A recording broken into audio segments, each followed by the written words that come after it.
Oh, fat Florida boys, chilly. Not even that cold, really. It's supposed to go down to the mid 30s, high 40s, which for Florida is pretty chilly. For up in Maine and those up in the Midwest, that's May. Summer's almost here. Everyone's in t-shirts. When I was up in Maine that one winter, it got down into the single digits for a few days, and I was still acclimating to the cold because I have Florida blood, you know. Chipping ice off my Chevy Silverado just to get into the damn thing to start it up and get the heat going and prepping the vehicle and getting the snow off of it. 5 degrees felt like 10 below with the wind chill. I was right on the beach too, so that wind would kick up. I knew then. I was like, yeah, I'm not gonna be here long. It's just you spend most of your life in a warm climate. I thought I'd acclimate, but I was like, oh, I'm a big fat dude. I lost a ton of weight. I will say that. I was always on the go, burning calories, and I think when it's that cold, you burn calories faster too. Every action takes more effort. I guess I don't know, but it's nice. I had 2 beers in my fridge. This is overdue. I'm, I'm making a conscious effort not to drink as much, especially going into the new year. One, it's just it's a great way to stay fat. Is to drink lots of beer, even if it's Bud Light. It's still beer. It's not ultra light, which I don't see the point in drinking that shit unless you're a yuppie sitting there down in 14 of them things. I think I got a buzz. Look at me, I'm cool. Look at that goddamn Abercrombie and Fitch commercial. Mm-mm. I'm more a country boy sitting there with a beer funnel. Do it again, Buford. America.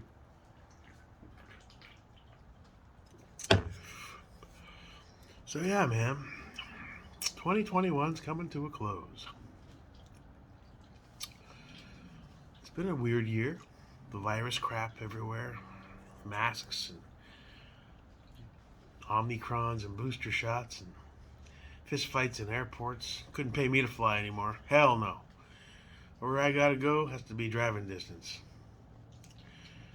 Which, you know, thank God I have no reason to leave the East Coast at all, or even go back up north to Maine. I told my cousin, said there's only one more time that I possibly drive to Maine, and that's when you're moving down to drive up and help tow something back. That's it. That's the last time I'm ever gonna set foot in the state of Maine. I love Maine. I think it's a beautiful state. I spent so many years of my life from the time I was a small child. But it's like whatever. I'm a Florida boy. It's not awesome here. It's good. The weather's usually nice. The people are eh. Don't forget, we get lots of transplants in Florida. When you run into assholes in Florida, there's a good chance that they're not originally from Florida. Oh, Floridians are rude. Like, no, we're just a melting pot of assholery from all over the country because we have palm trees and sandy beaches and warm weather most of the time. People like it here. You know, your hardcore Midwest Northerners, they would, I'm sure they like the vacation here. But I get it, the seasons, the beauty, the mountains. That's a whole other type of thing. I wouldn't mind experiencing that at one point in my life. Maybe go rent a log cabin somewhere when it's not really super cold, but go do some shooting in Montana. I was in Missoula, Montana for business for a week back years ago. I was doing a law firm automation installation thing where they had this idea to share law resources like paralegals, secretaries, in a startup building where essentially they set up the infrastructure, all the IT stuff, all the office furniture, and individual attorneys paid a fee to utilize the services, and our software was what was going to be utilized. And it was a brilliant idea, but for some reason they chose to do it at the base of a mountain in Missoula, Montana. And I was scratching my head going, great idea. If this was New York, LA, DC, Miami, a major city, and We did the full setup of the software and all the servers and everything, and we tried to go through the training on the front and back office applications and the time and billing, general ledger, front office case management, yada yada yada. I was younger. I was like in my mid-20s. I was getting ripped at the bar every night. I was staying in a nice little hotel in Missoula. Nice people. Everyone I met was really nice. Best Mexican food I ever had. I think I've said that before in a video. To this day. I went with one of the guys that was in charge of the whole setup there. He took me to a little Mexican place. And he and I think it was the first or second night I got there. It took me 3 planes to get there. I think I flew Fort Lauderdale or Miami, Fort Lauderdale to Texas. And in Texas, I forget where we stopped over briefly. It was somewhere, heading up, obviously. Maybe Colorado? I don't know, I'm trying to think of the map. Anyway, we stopped in the second spot and then changed planes for the third plane. And the third plane was a smaller but still jet. And we flew in to Missoula, Montana. And the airport had 4 gates. A, B, C, and D. It was one of those airport hair care and tire center deals. It's like all the punchlines to a joke of a small town. I mean, you flew in, and the airport was the tiniest thing I've ever seen in my life. Nice airport, It was small, but it was all well done. I flew in. I remember seeing the big rock with the M on it in Missoula as you fly over. I remember seeing that on the way out. And I got there, and you look around, you can see for miles. Just mountainous regions, and it was really breathtakingly nice. This is way before I was all Mr. Rednecky Yellowstone. Oh, I'd love to live that way, in thousands of acres, no people to bother me. I was still mid-20s, living in Miami and Fort Lauderdale, doing the big city shuffle there. But I remember saying it was a very beautiful place. Not a whole lot to do. I was there on business, so after a long day, I'd go back to the hotel bar and I'd have a few drinks. And, there wasn't much to do. From what I saw, there wasn't much in the town. Nice people, though. Nice little shops. I watch for Yellowstone, and I recognize the architecture of stuff that I was there and saw, which was kind of cool. But yeah, that install crashed and burned. We couldn't get anything. They wanted everything segregated for each attorney, and this is centralized database software. It was a big mess. And I'm surprised they even made the sale. Saying, no, I understand what you're trying to do. And they just couldn't fill the seats, apparently. And the software was trying, every time they had an attorney, it was like nuts. I think they went to buyback and they sued the company or some shit. That's your bone? That's your ball. You get it? The dogs are happy. It's cold. They're running around playing. The barrel. I don't know. I keep getting told I screwed up. Should have got a Criterion. Freaking poor. I'm like, yeah. I hear you. But I also, from things I saw, I thought, this isn't worth a shot. I don't know. Not gonna lie. I saw that sale. I was raised to love a good sale. Originally $300, but today $169.95. Like, oh, I'm saving money. So maybe it was another stupid move on my part. God knows I've made a bunch of them since I got into this whole thing, but oh well, we'll figure it out. You can always sell stuff. It doesn't work out. There's a market. I was just in there again looking at it and going, well, maybe if I put the 14.5 in the ADM and cut the tape measure out and shit, and then I take the 10.5. Like, I know there's dudes watching my videos and that, always give me crap in the groups. Just going, dude, just go shoot the damn things and stop. Just stop. Like, I get it. But part of that, I don't know, man. Maybe I am partially autistic. I hone in. I'm like, all right, let's move this over there. Oh, that's awesome. Okay, let's try this. Oh, that'll look so much cooler over there. And then just hours go by, and I'm like a pig in shit. I'm just happy. I can't explain it. I'm having fun. You know, you got time to kill. It's a fun way to do it. Wish I had a backyard that had 100 acres. Like you can say, all right, that's done. Go outside. Bam, bam, bam. Good morning, motherfuckers. Shooting on my own land. That'd be cool. Cup of coffee in one hand, the FN in the other. Popping steel at 10, 20 yards. Sipping on my Java. That would be the dream right there. But alas, you know, I still got to find and go on the mission to shoot. But you know, it's not that bad. At least I live in a pretty free state, Florida. One thing I still don't get: you can't own a Franklin binary trigger in the state of Florida, and that kind of threw me for a loop. It was like, well, why? Rapid fire, you know, it's too close to automatic. But it's Florida, you know. We're not the most, I was going to say liberal state. Well, when it comes to the definition, liberal gun state, meaning allows you to do as much as the Constitution should allow you to do. Well, almost. They fucked up on the NFA. I think select fire should be an option. I don't see the problem. Suppressor shouldn't be a weight. You know, what are they worried about? I can't think of any mass casualty event where dudes used fully auto weapons and or suppressors. They always go for the big bang. They want to shock and awe. I was saying, look at them words mixed up. Whatever. You make the rules, government. I'll follow them. Is what it is. But yeah, no, he can't own a Franklin binary trigger or any of these, you know, which is a shame because I watched the videos and it looks really fun. It's like that's the closest you're going to get to select fire. Unless you buy a pre-ban, you know, which, you know, you drop 40, 50 grand on a pre-ban or more. I mean, you still have to find a place to shoot it. Can't shoot it at FUD range. Hell, if I go more than 1,000, 1,000, you get them scratching on the microphone. All right, lane 3, one more time, you're out of here. So if I go bam, bam, I get the warning. And they know me by now to the point where they'll like, slow it down. I was like, sorry, I got a little ahead of myself.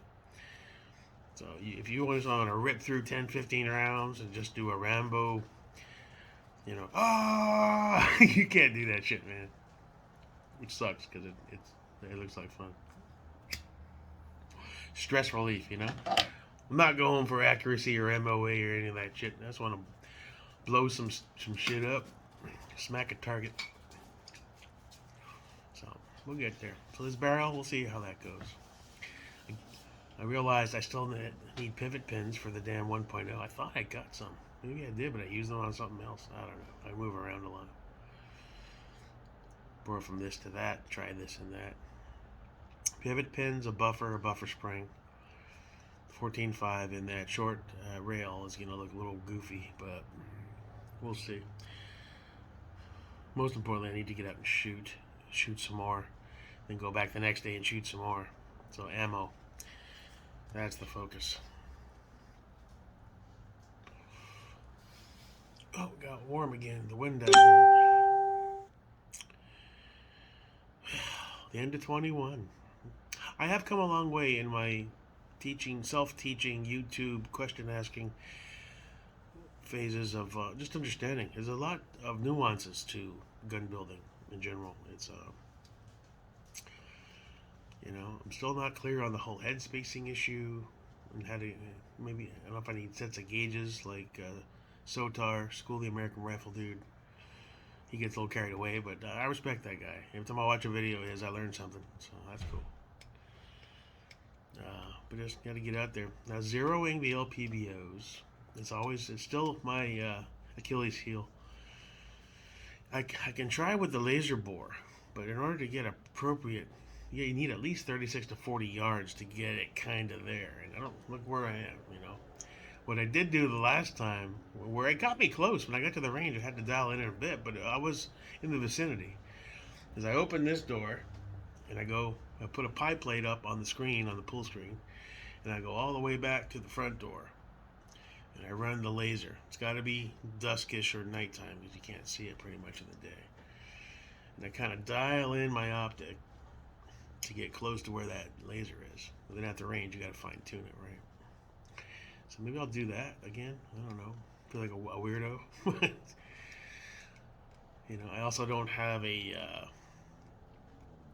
tripod to, you know, keep it steady. So I'm doing it kind of free floating, holding the gun up and doing this. So it's not perfect.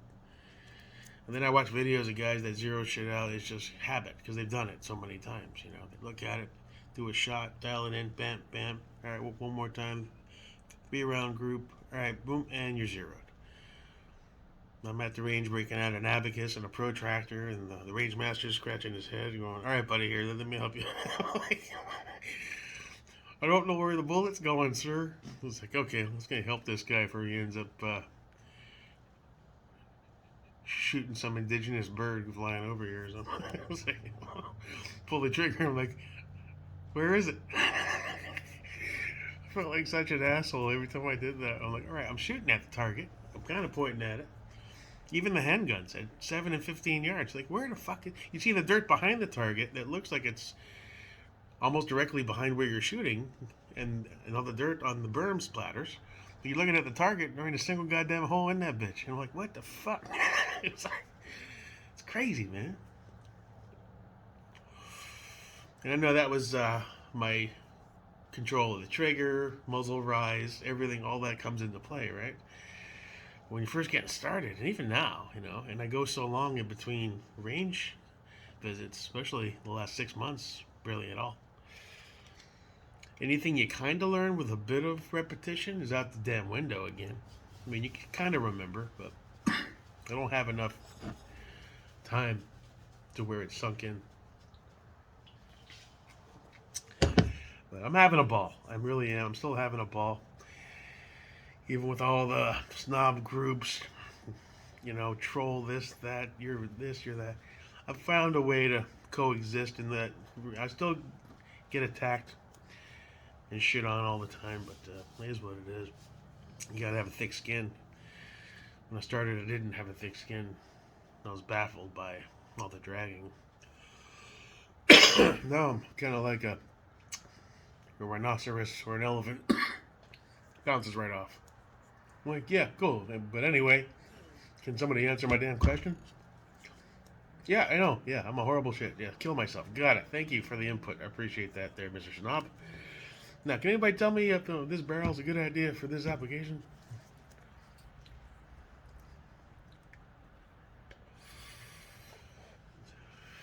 So 22? Yeah. We'll get out there. We'll get some good shooting done. Well, good shooting and me don't really go hand in hand. Some shooting done. More shooting done. Gonna get that ammo up big time. Gotta figure that out. I haven't gone on ammo seek in a while. Prices still haven't bottomed out like they were 3-4 years ago from when I looked back at what the prices were, but I think they're about as good as they're gonna get.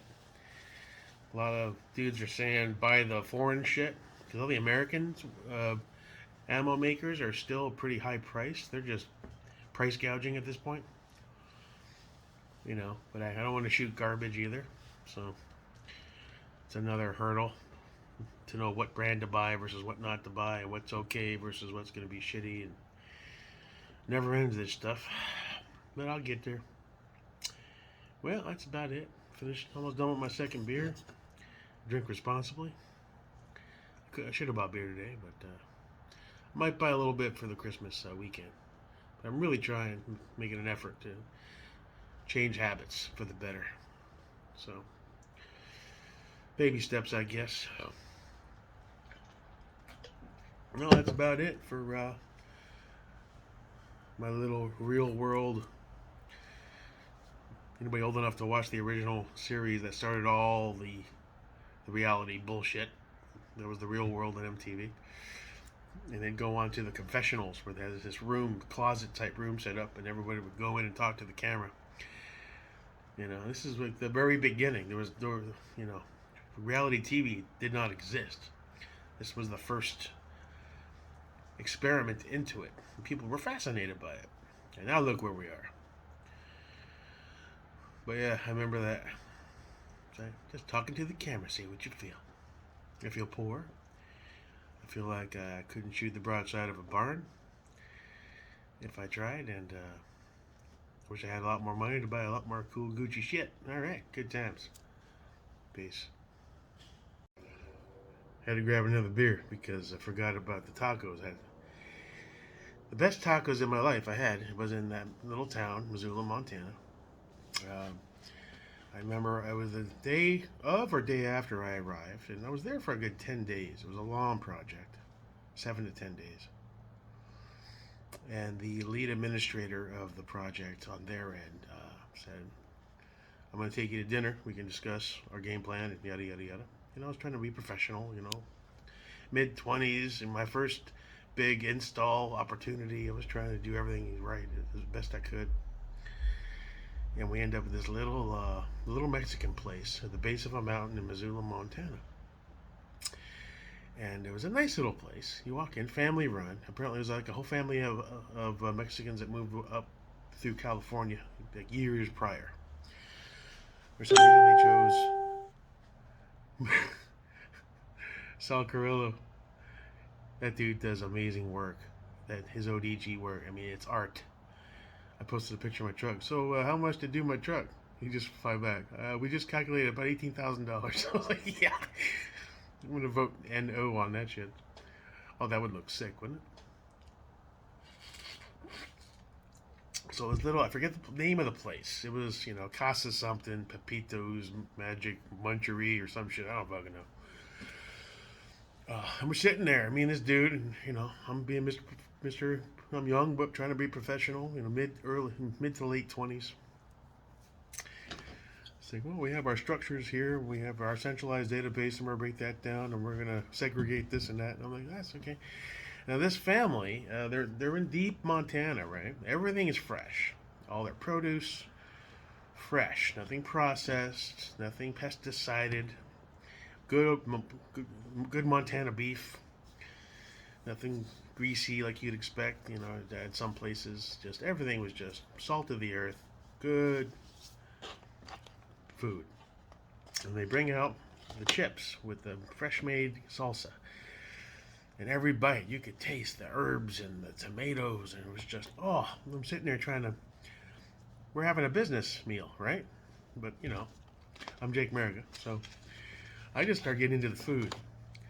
This is great. And then they ordered some like sampler taco platter, where it's like two like soft taco gordita things and two like crunchy tacos, and I've threw a little bit of that all natural Mexican Montana salsa on there, and I take a bite, and I'm just like in heaven. My eyes are up. I mean, I feel like I'm on a date with a Victoria's Secret model, and she's ornery.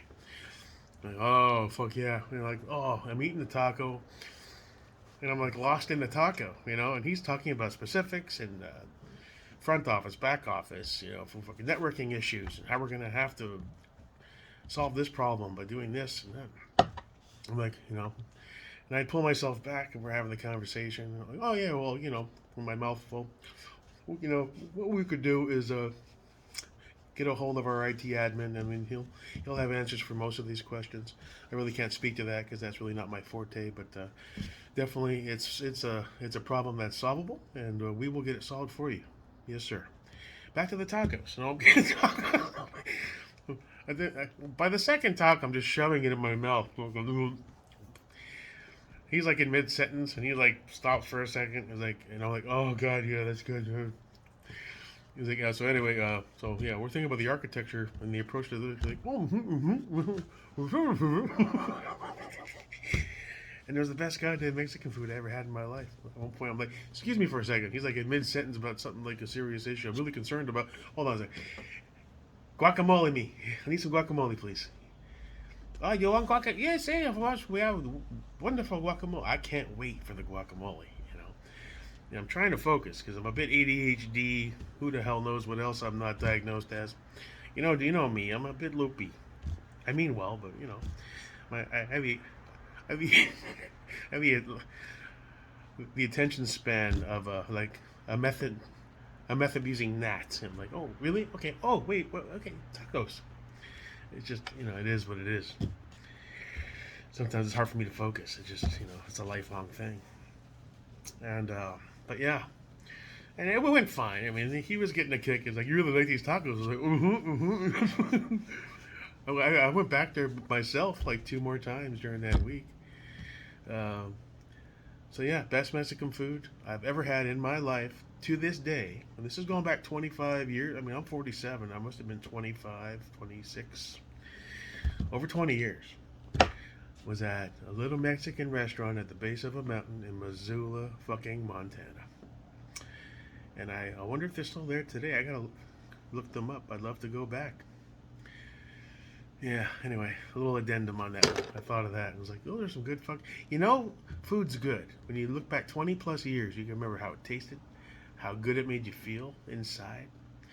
And that's the art of a culinary master, no matter what they're focused on.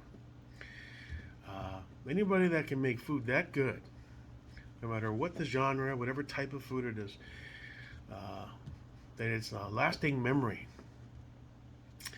That's a soulful adventure, and I take my hat off if I had one to everybody who puts their 110% of their effort and resources into creating that experience for the American consumer. God bless America and good night.